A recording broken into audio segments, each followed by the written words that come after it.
තව එකක්. අහගන්නකො. සදනාදන්. දැන් මෙහෙම තියෙනවනේ මේ කතා නවත්තන්න. මෙහෙම තියෙනවනේ ප්ලේන් එකේ තටු. මෙහෙම තියෙනවනේ එන්ජින්. මේක එන්ජින් එක. මේක එන්ජින් එක. එන්ජින් දෙකක් තියෙනවා හතරක් තියෙනවා හැම තියෙනවා.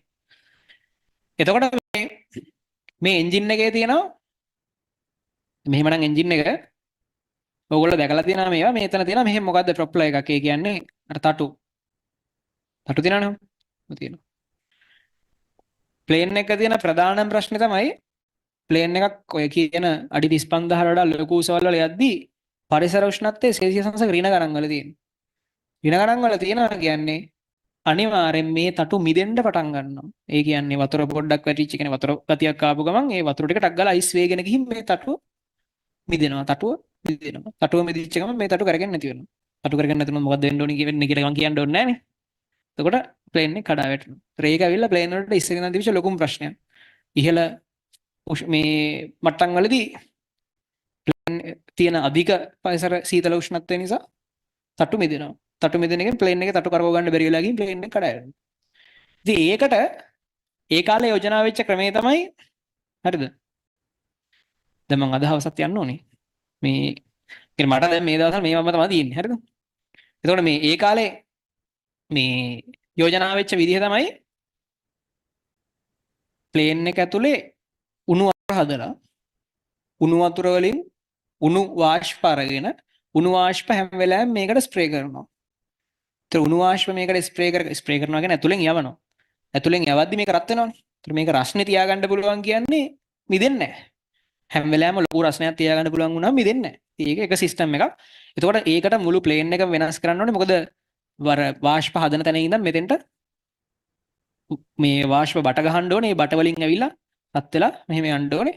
සහ ඒකට එන්ජින් එකේ තෙල් වලින් ලොකු ප්‍රමාණයක් වැය වෙනවා. ඒ හැම වෙලාවෙම මුළු ප්ලේන් එක පුරාම මෙහෙම සිස්ටම් එකක් දුවන්න ඕනේ. ප්ලේන් එක පුරාවට නෙමෙයි මෙතනට. මොකද මෙතනින් තමයි හිම හැදෙන්න පටන් ගන්න. ඒ කියන්නේ ප්ලේන් එකේ ප්‍රොප්ලර් එකේ මෙන්න මෙතන තමයි මෙහෙම ප්‍රොප්ලර් එක තියෙනවනම් මෙතනින් තමයි හිම හැදෙන්න පටන් ගන්න. හරිද? ඒතර එතෙන්ට එවන්නම ඕනේ අනිවාර්යයෙන්ම උණු වාෂ්ප උණු හොට් එයා ඒ කියන්නේ මොනවද? උණු වාතය එවන්න ඕනේ. හරිද? ඉතින් මේ සිස්ටම් එක තියෙන කාලේ මේක මාරම මේ වියදම්. ඒ ඉතින් අර සිස්ටම් එක මුළු හැම වෙලාවෙම දුවන්න බෑ. ප්ලේන් එකට ගහන තෙල් වලින් මේ සිස්ටම් එක හැම වෙලාවෙම දුවන්න ඕනේ. මේ සිස්ටම් එක ඩිසයින් කරන්නයි මේකට මාර වියදමක් යන සිස්ටම් එකක්. නමුත් ලොකු කාලයක් මේක තිබිලා තියෙන මේ විදිහට. පසු කාලේ ඉඳන් හදලා තියෙනවා. පසු කාලේ ඉඳන් මේක ගැන පොඩ්ඩක් කල්පනා කරලා එක මිනිස්සෙක් කියන මෙහෙම කතන්දරයක්. හරිද? එයා කියනවා මේ මෙහෙම. එයා කියනවා දැන් ඉදිරිපත් කරලා තියෙන මෙන්න මෙහෙම තර්කයක්. මෙහෙම සිස්ටම් එකක් හදලා තියෙනවා. දැන් තියෙන මෙන්න මේ සිස්ටම් එක. හරි දැන් අරක ඇවිල්ලා ප්ලේන් එක ඩිසයින් කරන්න සහ පවත්වාගෙන යන්න අනිවාර්යෙන් මිලියන ගාණක් කේස් එකක් මේ සිස්ටම් එක. මිලියන ගාණක් කේස් එකක්. එයා කරලා තියෙන්නේ මෙච්චරයි. අලුත් ඩිසයින් එක. දැන් තියෙන්නේ මෙහෙමයි. හරිද? දැන් මෙහෙම තටු තියෙනවනේ ප්ලේන් එකේ. තියෙනවනේ. මේ තටුවේ මේ තියෙන තටු ටික මේ තියෙන මෙහෙම කෙරවලක් තියෙනවනේ. මේ කෙරවල හදනවා රබර් වලින්. හරිද? කෙරවල හදනවා රබර් වලින්. හදලා මෙහෙම වැඩක් කරනවා.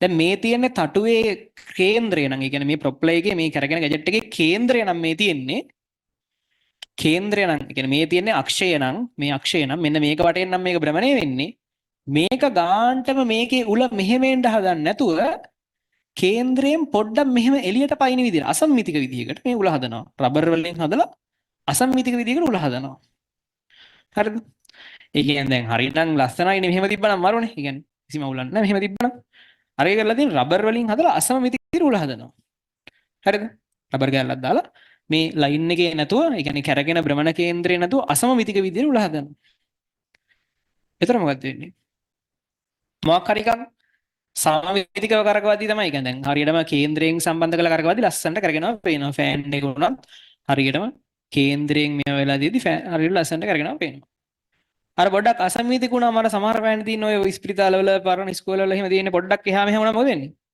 කොච්චරත් ෆෑන් එක මෙහෙම වෙනවන්නේ දැන් හරිනම් ෆෑන් එක මෙහෙම කරගෙන ඕනේ අපිට ගොඩක් වෙලාවට තියෙන කොයි වෙලාවෙ වැටේද කරන්නේ ෆෑන් තියෙන්නේ.